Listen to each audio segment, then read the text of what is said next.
Welcome back. If you've just joined us, you're watching the news at 10, broadcasting on Channels Television live from Lagos. A reminder of our main news. Oba Akiolu and other prominent Nigerians back call by the president for violence-free elections. Nigerian government acquires new warship from the United States with a capacity of 146 personnel to strengthen fight against pirates. Fresh fuel scarcity hits Benin City, Edo State. Marketers claim they are not getting enough supplies. And United Nations says it's possible to end the spread of the deadly Ebola virus disease in 2015.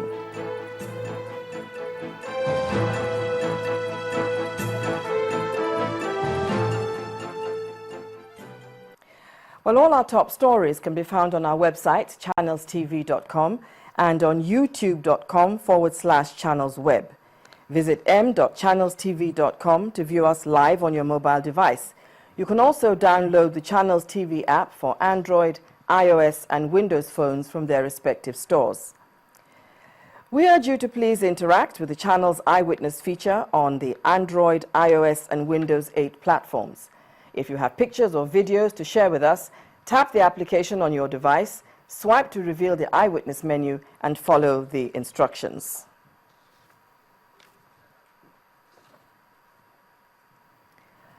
A group of aggrieved indigents of River State is demanding that all political parties embrace the zoning system by picking candidates for the governorship position from the riverine areas. The demand is premised on the emergence of Mr. Nyesom Wike as the governorship candidate of the People's Democratic Party, PDP, in the state. Men and women, most of whom are above the age of 50, are asking for a PDP governorship candidate from the riverine area in River State.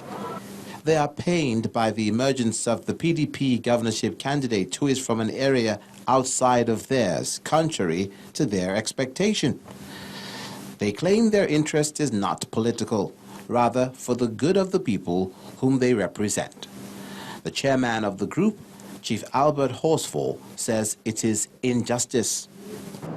What they had purported to do is to put us Rivers people. And when I say Rivers people, I mean Rivers people, riverine mainland, everybody.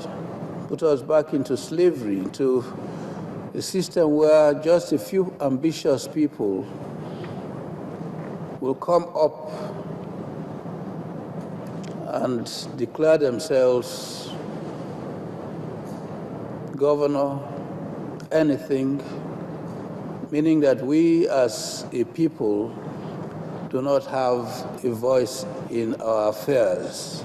Chief Horsfall warns that the people will vote for only the political parties that present candidates as their governorship flag bearer, unless the PDP changes its candidate. He announces a 7-day ultimatum for the PDP to meet its demand. For the sake of this state, if by the 5th of January the PDP had not changed its mind and done what is needful, and withdrawn their present candidates, then we should all sink our ranks. We should join ranks and defeat the PDP candidates. And I'm convinced that it can be done.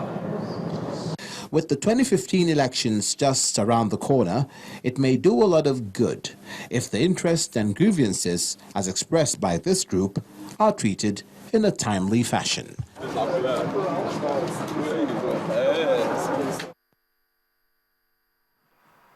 In the meantime, the People's Democratic Party in River State has responded to the demand by the group, asking for the governorship ticket to be zoned to the riverine area. In a statement by the PDP, the party described the demand as baseless.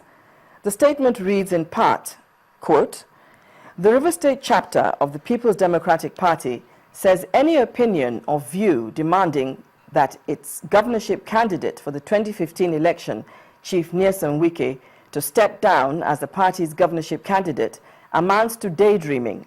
As such, is not only nonsensical, but also against democratic principles. End of quote.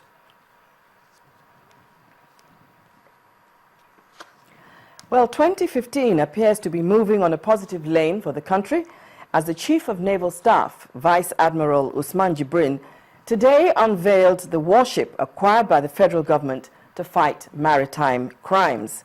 The CNS was speaking today during the display of the 146 capacity warship by the Nigerian Navy in Lagos. The combat ship, acquired under the Excess Article Defense Arrangement with the United States of America, is one of the first naval vessels built with a combined diesel and gas turbine plant. Our correspondent, Oreoluwa Shonibare, reports. Save for occasions like independence celebrations, it's not common to see this sight in the skies, so it means there is something special happening. And this unique event, taking place at the Naval Dockyard in Lagos, has brought together officers from the Nigerian Navy, Army, Police, personnel of the United States Embassy and military, and other special guests. They're here to receive into the country the latest acquisition by the Nigerian Navy, a warship from the United States Navy.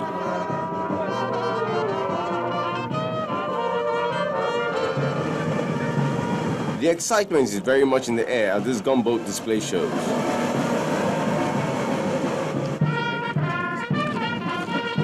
The arrival of the Chief of Naval Staff, Vice Admiral Usman Jibrin, signals the start to the welcome reception. Finally, the ship is sighted,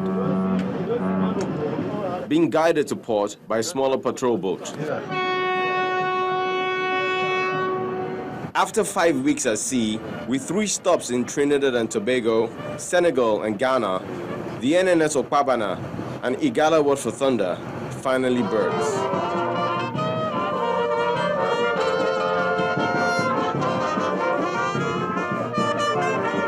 The routine inspection by the Customs and Immigration takes place, and once all parties are satisfied, the guest takes to the podium.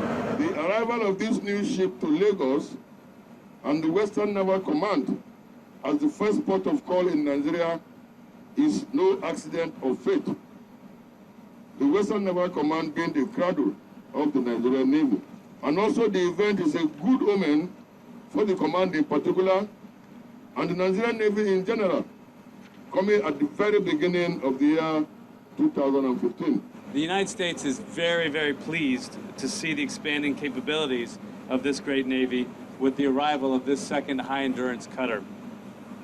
Many of the region's security challenges come from the sea, and this powerful new naval platform will significantly enhance Nigeria's ability to control the maritime environment. Then the Navy boss and others are led on a tour of the ship. My cousin. The captain. The captain? Oh. After which, he speaks on the importance of this procurement. In the case of Nigeria, the maritime domain is threatened by crude oil theft, unreported and unregulated fishing, smuggling, arms proliferation, and sea robbery, cum piracy, amongst others. And bearing in mind that these challenges stretches up to the extent or the limit of the Gulf of Guinea, Nigerian Navy being the main navy within the region has a lot to do and a lot is expected of her. And the best is saved for last. Today's event is a declaration of intent by not just the Nigerian Navy, but ultimately the federal government. And the message, the Nigeria security will not be compromised. Oreoluwa Shonibare, Channels Television News.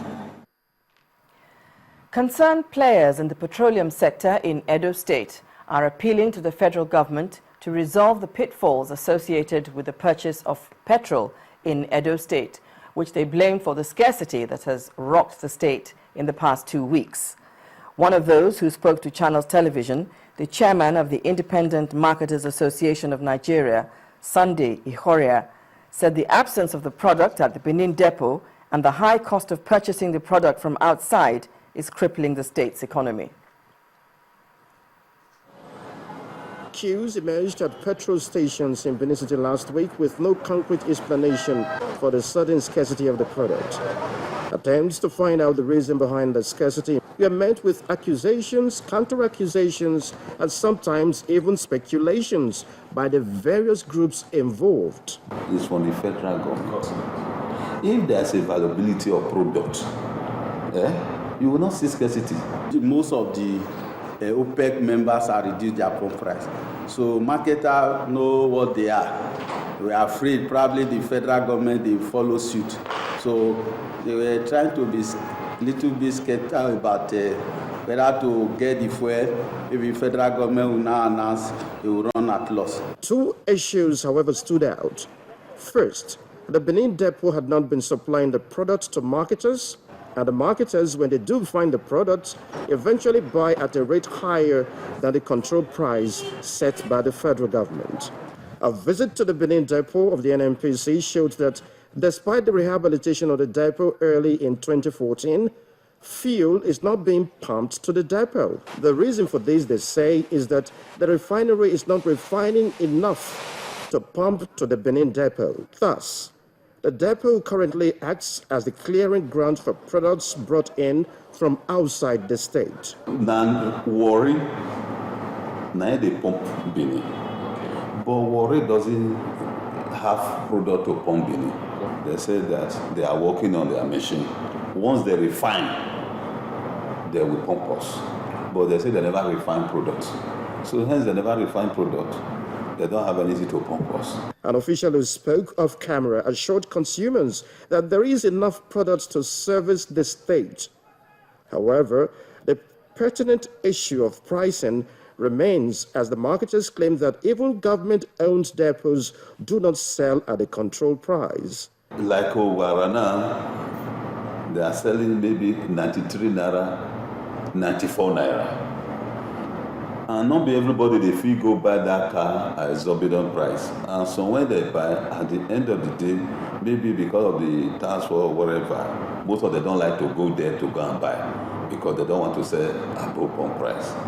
So that one still they contribute the scarcity. Though fuel scarcity may be over now, it is essential that the issues raised are addressed to prevent a repeat of the situation. The pomp and pageantry associated with ushering in the new year in some climes is usually a rare feature in places such as Kano in northwest Nigeria. But it was different this time as the people of Kano turned out in large numbers to witness the commissioning of Kwakwansia Freedom Square as part of the crossover events. On display were fireworks and traditional songs and dances by the residents who defied security concerns to be part of the event. It's a different kind of New Year crossover, especially in this part of the country. One used to commission a project meant to be a landmark in the city of Kano. First is the countdown of the last 60 seconds of 2014.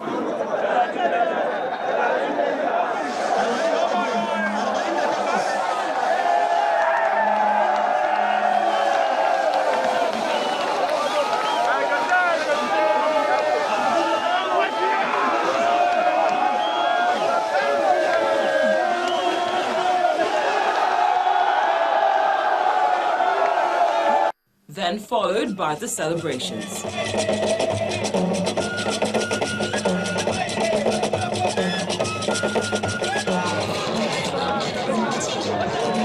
The Freedom Square is an initiative of the administration of Governor Kwankwaso.